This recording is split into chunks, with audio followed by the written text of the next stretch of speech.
ሶስት ጥያቄዎችን በዚህ ትምህርት እንመልስና ትምህርታችን እንጨርሳለን። የመጀመሪያው የት ነው የምናፈራው የሚለውን እነግራቸዋለሁ። ሁለተኛው ለማፍራት ምን ያስፈልገናል? ሶስተኛው ምንድን ነው የምናፈራው? እነዚህ ሶስቱን እንመልሳለን። አሁን ምንድን ነው ማድረግ ያለብን? እንድናፈራ ነው። ሁላችንም ልናፈራ ነው የተፈጠርነው። ይኸውላችሁ ሰው ተማረም አልተማረም፣ ሊቅም ሆነ ደቂቅም ሆነ ልሂቅም ሆነ ደቂቅ፣ አላዋቂም ሆነ ሊቅ፣ እግዚአብሔር የሚፈልገው ፍሬ ነው፣ ሌላ አይደለም። እግዚአብሔር ለምሳሌ ሰው ሊቅ እንዲሆን አይደለም የሚፈልገው። ምን እንዲያደርግ ነው የሚፈልገው? ፍሬ እንዲያፈራ ነው። እግዚአብሔር የሚፈልገው ፍሬ ነው። ሰው ጥሩ ትዳር ኖረው ማለት ምን ማለት ነው? በትዳሩ ምን አደረገ ነው? አፈራ ማለት ነው። ሰው መነኮሰ ማለት በምንኩስናው ምን ሲሆን ነው? አፈራ ነው። ዋናው ነገር አንድ ነገር የመሆናችን ፍሬ ያለው ነው። ወንድ የመሆናችን ፍሬ ያለው፣ ሴት የመሆናችን ፍሬ ያለው፣ ሕፃን የመሆናችን ፍሬ ያለው፣ ወጣት የመሆናችን ፍሬ ያለው፣ ሽማግሌ የመሆናችን ፍሬ ያለው፣ ድሃ የመሆናችን ፍሬ ያለው፣ ሀብታም የመሆናችን ፍሬ ያለው፣ የማወቃችንም ፍሬ ያለው። የትም ቦታ ምንድን ነው ማፈራው ብሎ መጠየቅ የአዋቂ ሰው ምልክት ነው። ስለዚህ የመጀመሪያው የት ነው የምናፈራው ነው። ሶስት ነገሮችን እዚህ ጋር እናገራለሁ። ለማፍራት ምንድነው ማለት የት ነው የምናፈራው? የምናፈራበት የት ስንሆን ነው? የመጀመሪያው የምናፈራው በእግዚአብሔር ቤት የተተከልን እንደሆነ ነው።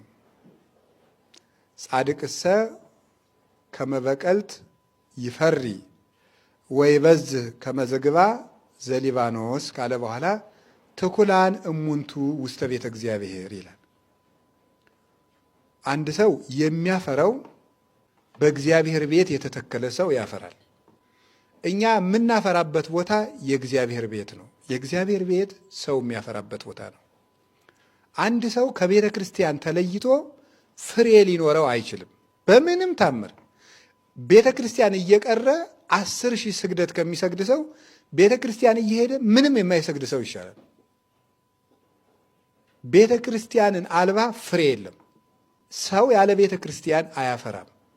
ልንገራችሁ፣ ልንጾም እንችላለን፣ ልንጸልይ እንችላለን፣ ልንሰግድ እንችላለን፣ ምጽዋት ልንሰጥ እንችላለን፣ በጣም መጽሐፍ ቅዱስን ልናነብ እንችላለን፣ ብዙ ነገሮችን ልንለፋ እንችላለን። ቤተ ክርስቲያን እየቀረ ግን የሚያፈራ ሰው የለም። እርግጠኛው ነው የምነግራችሁ። ሰው የሚያፈራው ከእግዚአብሔር ቤት ነው። ያለ ቦታው ተተክሎ እንዴት ሰው ያፈራል?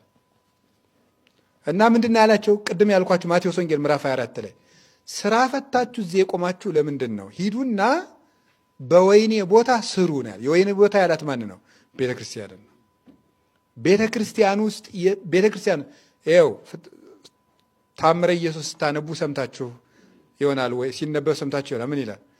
እቤት ውስጥ ከሚደረግ 10 ጸሎት ቤተ ክርስቲያን ውስጥ የሚደረስ አንድ ጸሎት ይበልጣል። እቤት ውስጥ ከምናደርገው 10 ጸሎት ቤተ ክርስቲያን የምትደረግ አንዲቱ ትበልጣለች። እቤቱ ሆኖ የሚጸልይ ሰው እግዚአብሔር ምንም እንኳን በዓለሙ ሁሉ የሞላ ቢሆንም እቤቱ ሆኖ የሚጸልይ ሰው ለንጉሱ በመልእክተኛ ሐሳቡን የሚልክ ሰው ይመስላል። ቤተ ክርስቲያን ገብቶ የሚጸልይ ሰው ግን ንጉሱን በመንበሩ ፊት ለፊት ቀርቦ ጉዳዩን የሚያስረዳ ሰው ይመስላል። ቤተ ክርስቲያን የእግዚአብሔር የንጉሱ ቤት ናት። ቅዱስ ጳውሎስ አንደኛ ጢሞቴዎስ ምዕራፍ 3 ላይ ሲናገር ቤተ ክርስቲያን ሲናገር ወእዝዘከ ከመ ታስተራት ኩሎ ዘውስተ ቤተ ክርስቲያን አምዳ ወድዳ ለጽድቅ ቤቱ ለእግዚአብሔር ሕያው። እኔ እስከምመጣ ድረስ የቤተ ክርስቲያንን ነገር ታከናውን ዘንድ አዝሃለሁ አለው ጢሞቴዎስን። ይችም ቤት የእውነት መሰረት የሕያው እግዚአብሔር ቤት ናት ይላል። የእውነት መሰረት የሕያው እግዚአብሔር ቤት ናት። ስለዚህ እግዚአብሔር ቤተሰቦች አሁን ቤተ ክርስቲያን ውስጥ በሄድን ጊዜ ከንጉሱ ጋር ፊት ለፊት ነው የምንነጋገረው የምንቆመው። እንዲሁም አንድ ነገር ልንገራችሁ፣ እቤት ውስጥ ከመትጋት ቤተ ክርስቲያን ውስጥ ማንቀላፋት ሁሉ ይሻላል። ቤት ውስጥ ቆሞ ከሚያደርሰው ቤተ ክርስቲያን ሄዶ ተኝቶ የሚያደርሰው ይሻላል። ለምሳሌ ቅዱስ ጎርጎርዮስ ዘኑሲስ በሕፃንነቱ እናቱ ይዛው ስትሄድ ቤተክርስቲያን መሄድ የማይወድ ልጅ ነበረ። እሱ ይረብሽ ነው። ቤተክርስቲያን አትውሰጅኝ ይላል። ስትወስደው ደግሞ ሄዶ ይተኛል ቤተክርስቲያን። እና ከዕለታት አንድ ቀን የ40 ሐራ ሰማይ የሰማዕታት በዓል ሆኖ ቅዱስ ጎርጎርዮስ ተኛ። እናቱ ወስደው ሐራ ሰማይ መጥተው ሌሊት በህልሙ በበትር አናቱን መታ መታ መታ አደረጉት። ለምንድን ነው በእኛ በዓል የምትተኛ አሉት። ቤተክርስቲያን ውስጥ ደንግጦ ተነሳ። ከዚያ ወዲያ ቤተክርስቲያንን ወዷት ቀረ ይላል። የሚያንቀላፋ ሰው እንኳን ቢኖር እንደው ቤተክርስቲያን አምጣቸው አስተኙት ነው። ቢያንቀላፋ እንኳን እንደው እዚያ ደግሞ እጄ እየተኛው ቤተክርስቲያን ስሄድ እንቅልፍ እየመጣብኝ አትበለው፣ አትቅሩ። ቤተክርስቲያን ቤት ውስጥ ከምትቀሩ ቤተክርስቲያን መታችሁም ቢሆን ተኙ፣ ግድ የለም።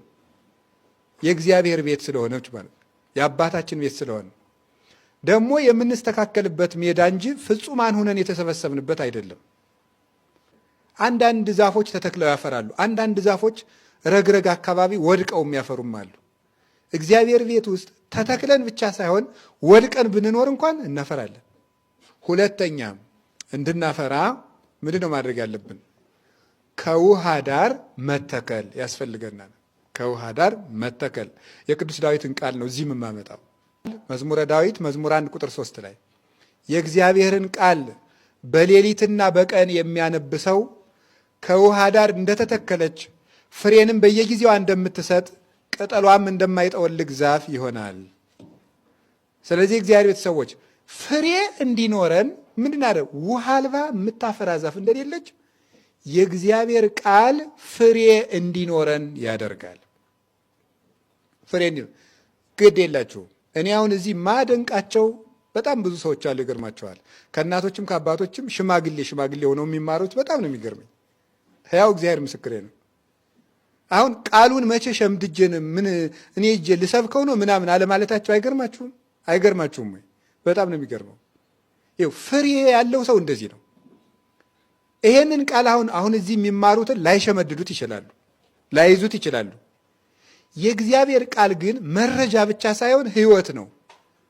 መቼ ስራ እንደሚያሰራቸው አይታወቅም። ረድኤቱን ያገኙታል። ቃሉን ባይዙት ሀብቱን ይይዙታል፣ ጸጋውን ያገኙታል፣ ረድኤቱን ያገኙታል።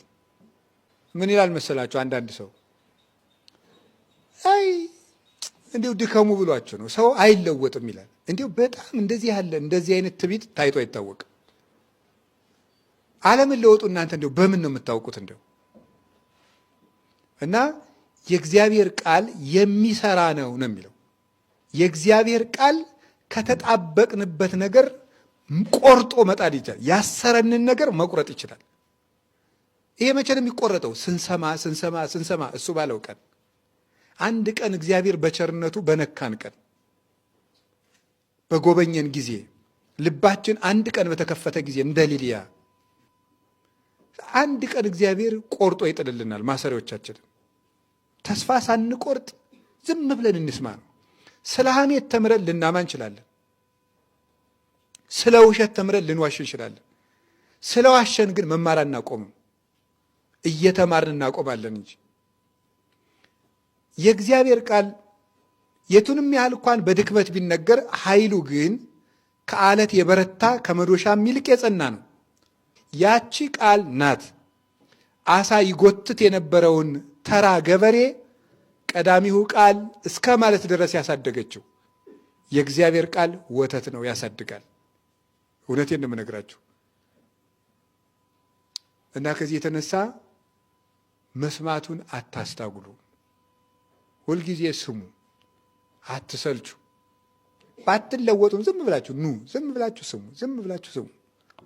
እግዚአብሔር ሆይ ለውጠኝ እንበል፣ ይለውጠናል። ግድ የላችሁም፣ አትሰቀቁ። አሁን እኔ ትምህርት እየሰጠው ነው። እንደናንተ በስጋና በደም ውስጥ ሆኜን የማስተምረው። ስለዚህ አሁን እኔ ትምህርት እየሰጠው እናንተ ባትለወጡ ወይም አይደንቅም። ክርስቶስ ራሱ እኮ እያስተማራቸው ሐዋርያት 3 ዓመት ሳይለወጡ ኖረዋል። እውነት ሐሰት? እውነት። ከጌታ ጋር ሆነው እንኳን ለመለወጥ 3